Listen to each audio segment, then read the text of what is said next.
On November 29, 2011, the entrance to Lake Garden came to life, buzzing with lawyers and supporters from the civil society.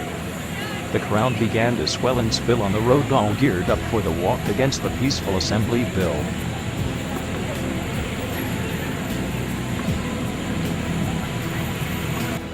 It was indeed a good mix of ethnicity and different professional background. It is all about their concern of what is to become if the peaceful assembly bill is passed by Parliament. Their very basic fundamental rights for peaceful assembly will literally vanish into thin air.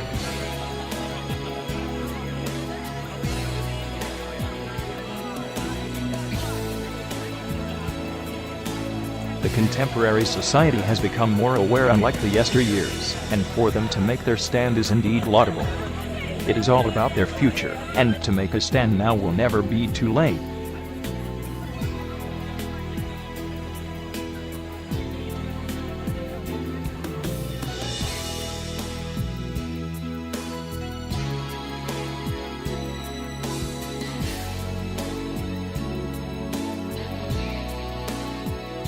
The gate crashers strolled in and were ushered to a side. The Dayaks came all the way from Pahang, and they hopped onto the bandwagon to show their support. They were welcomed by their counterparts. It is a wonderful sight indeed.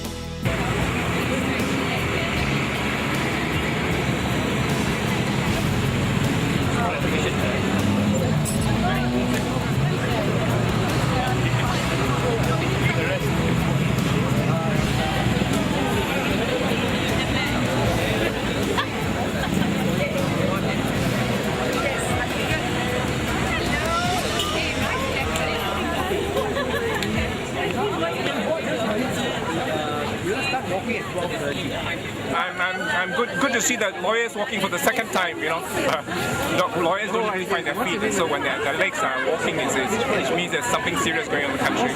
So I think this shows that the humorous part of this bill, the government is trying so hard to appear reformist, but every time it tries to do it, it seems to shoot itself with their foot, and it shows that it doesn't understand anything about democracy or human rights. I'm sure they will have to, I think that they have to, because lawyers take a deep interest in the law, and the fact that they have come out today is a proof that something very seriously wrong with the reform that's supposed to be implemented by the Najib government.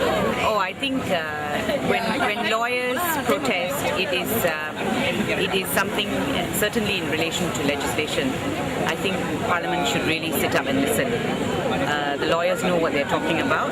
This is a decision by the Bar Council to have this walk.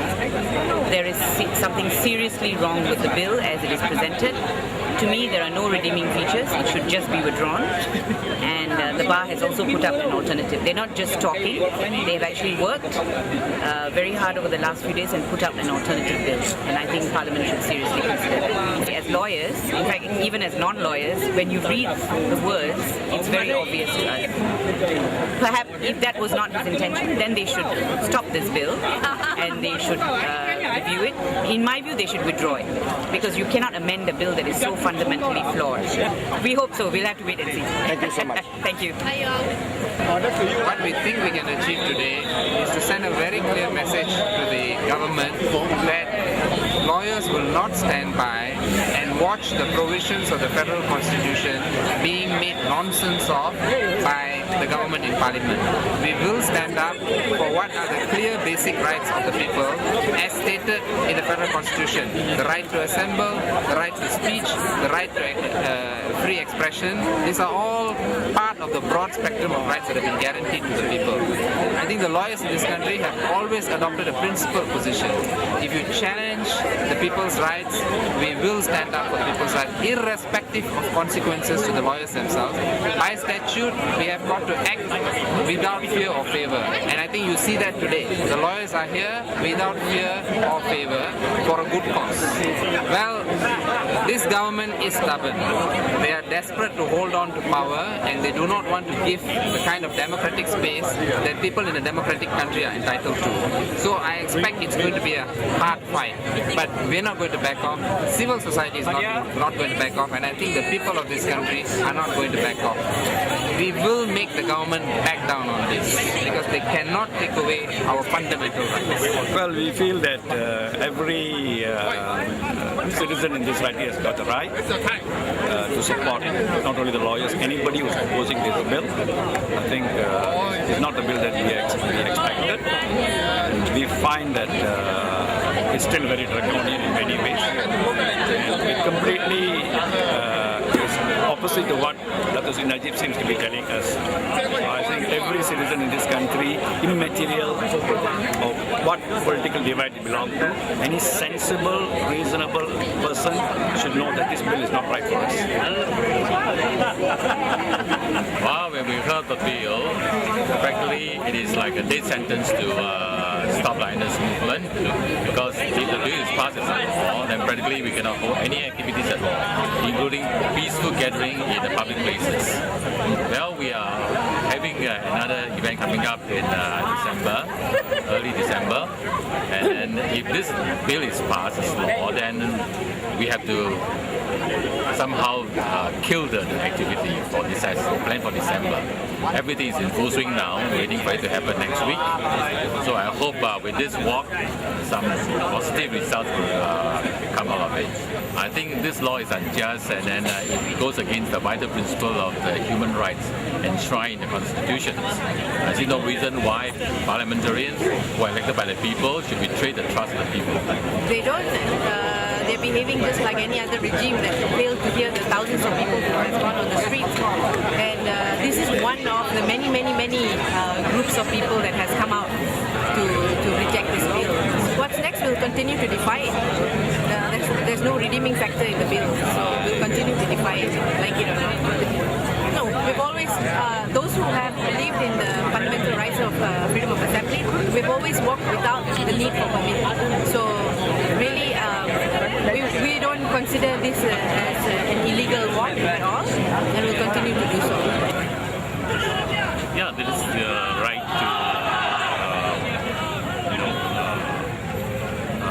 to indicate their stand on the proposed amendment to the or the new bill regarding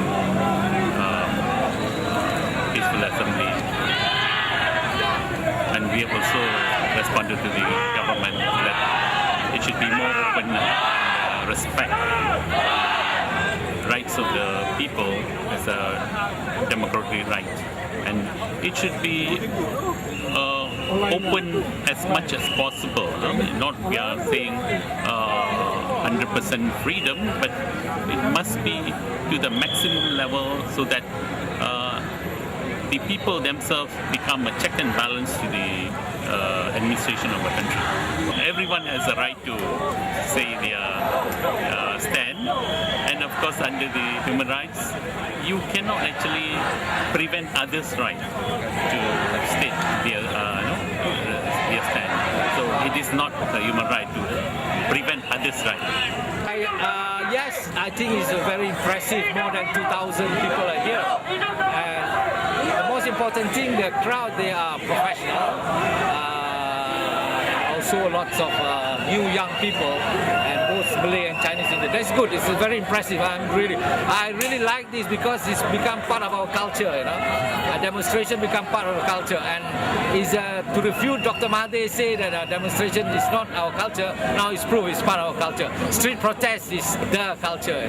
No. The government will not hear you. What is more important is to bring bigger and bigger crowd, and bigger crowd will they listen. This 2,000 no. This is kacang putih. Okay. Yes, I think it should have bigger and bigger and bigger and bigger. Then only they will listen. This one, 2,000 professional. Yes, they will listen the impact, but not as big as we want. Double or triple the percent 2.0.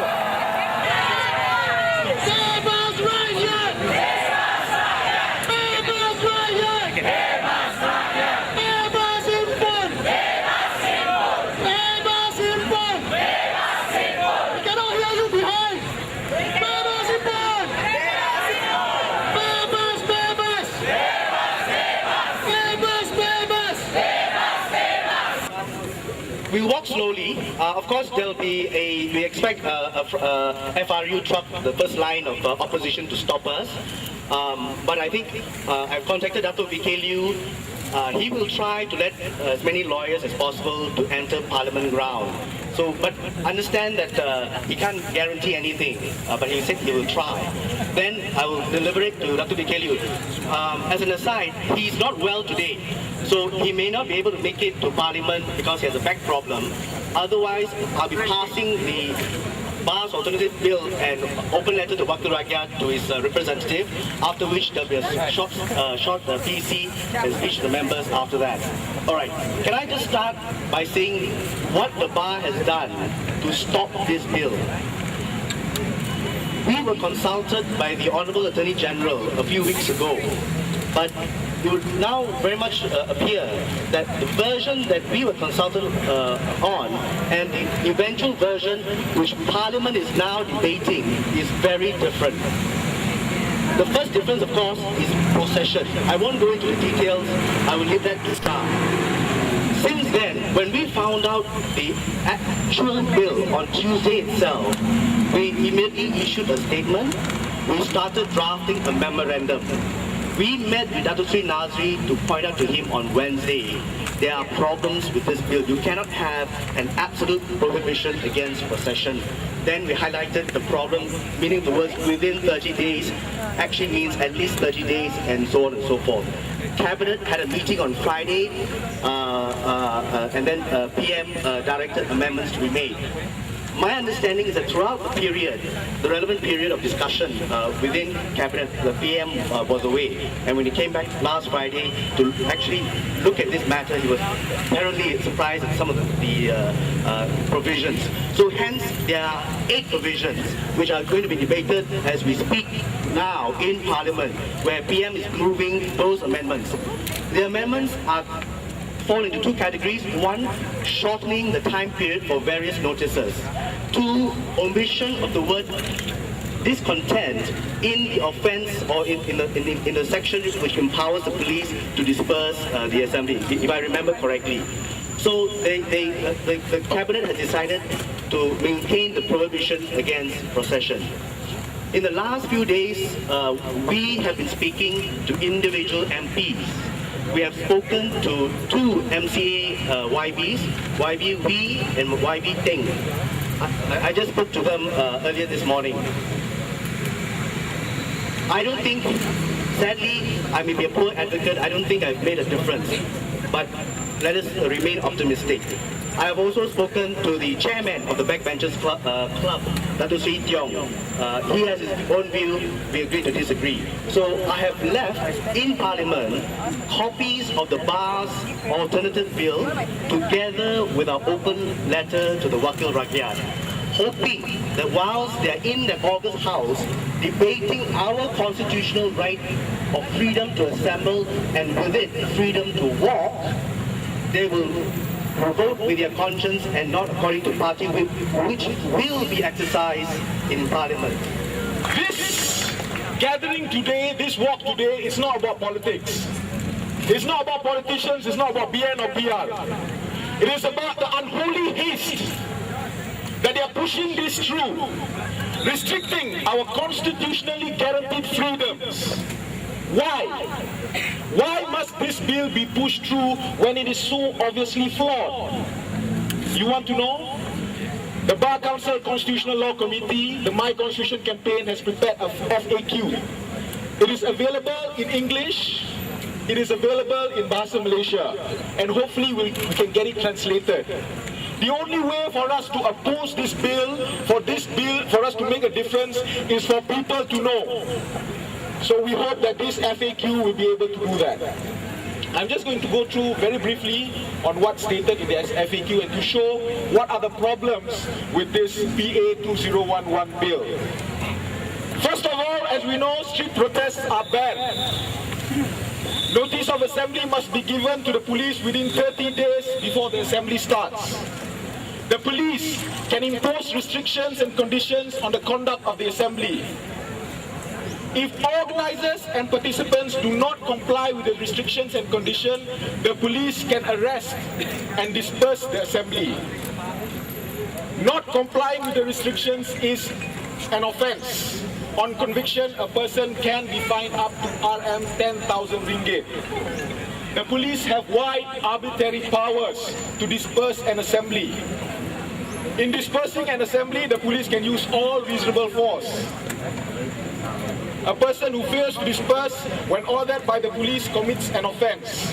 On conviction, a person can be fined not more than 20,000 ringgit. So what is an assembly under PA 2011?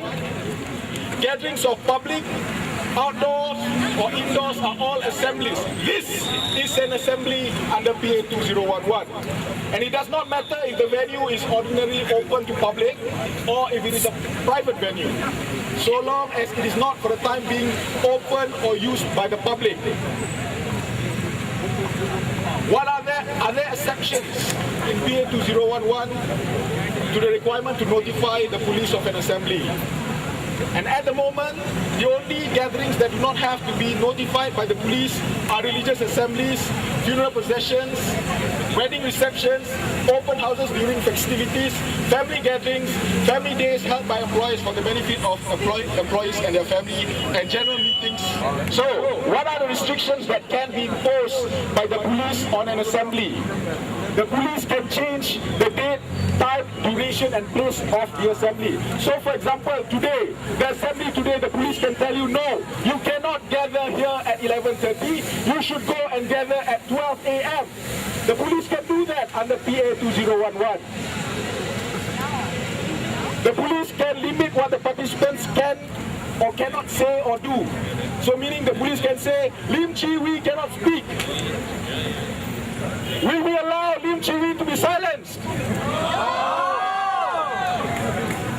The police can impose conditions regarding the payment of cleanup costs and any environmental factor, cultural or religious sensitivity and historical significance of place of assembly. They're going to use this. They're going to say that you cannot gather at Lake Gardens, Lake Club because of sensitivities.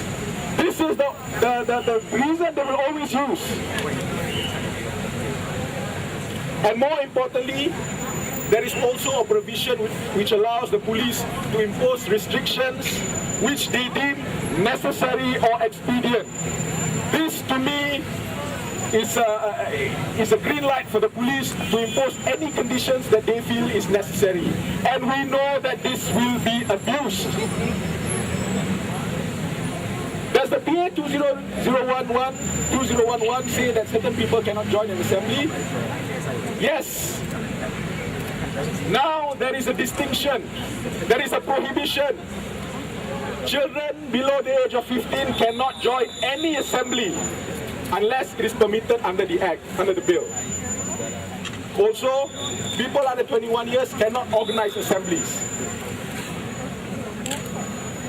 Are there specific places where assemblies cannot be held? Yes, assemblies cannot be held within 50 meters of dams, reservoirs, water catchment areas, water treatment plants, electricity generating stations, petrol station. Which place in Kuala Lumpur that is not within 50 meters of a petrol station, you tell me? Hospitals, fire stations, airports, railways, public transport terminals, ports, canals, docks, wharves, piers, bridges. Did you know that we can no longer assemble in Bar Council because it is 50 meters from a bridge? This is how ridiculous this law is. Also, now consider this, yeah? If you live within 50 meters of a kindergarten or a school, you cannot hold an open house for a festival, a funeral procession, or wedding reception in your house. And we're not talking about notification here. This is an outright prohibition. When you do an assembly within 50 meters of these prohibited places, there's no such thing as notification. No can do. Do you understand? Does PA 2011 ban street protests? Yes. Under PA 2011, street protests are banned. And this has been confirmed by the government in the media. However, Under the same bill, processions, i.e. a group gathering in one place and moving towards another, still seems to be permitted under the meaning of assemblies. So even in the bill, there's contradictions. Who drafted this bill? Come on. Therefore, PA 2011 appears to allow the police to decide what is a street protest and what is a procession. If the police say that an assembly is being organized by Group A to gather at one place and to move to another is a street protest, it will be banned. But if the police say that an assembly is being organized by Group B to gather at one place and to move at another, it is a procession, it will not then be banned.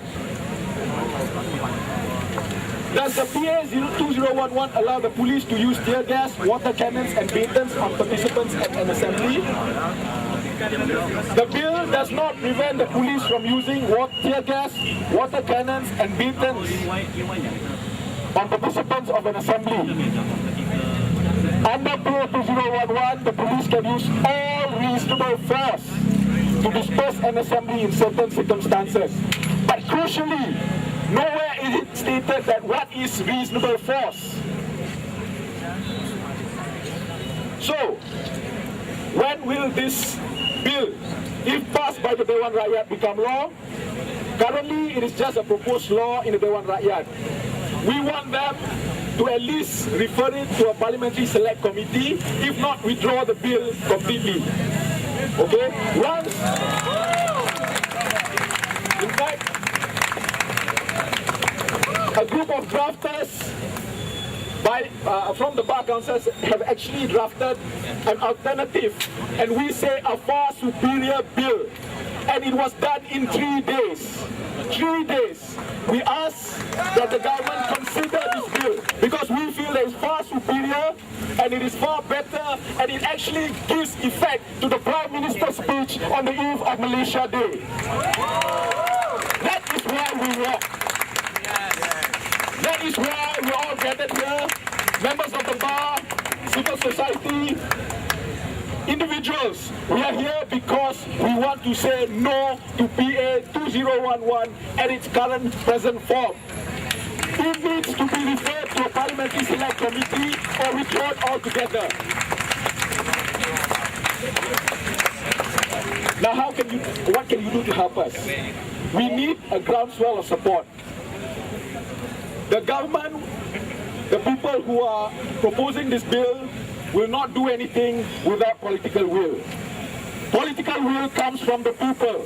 So we need the people to tell their MPs, we need the people to tell the government that we do not like this bill. So what can you do? Help us disseminate these FAQs. Help us disseminate the 2 press statements that the bar has released. Help us disseminate the memorandum that the bar has released. And civil society groups, please, if you think the bar's efforts are worth any salt, please endorse the alternative bill that the bar has prepared. Because if we can show that, yes, there is a better bill, that this should be considered, then I'm sure the government will listen. For all what had been said and done, the excitement began to fill the air. The continuous chants of "Bebas, Bebas" meaning freedom, freedom started the ball rolling.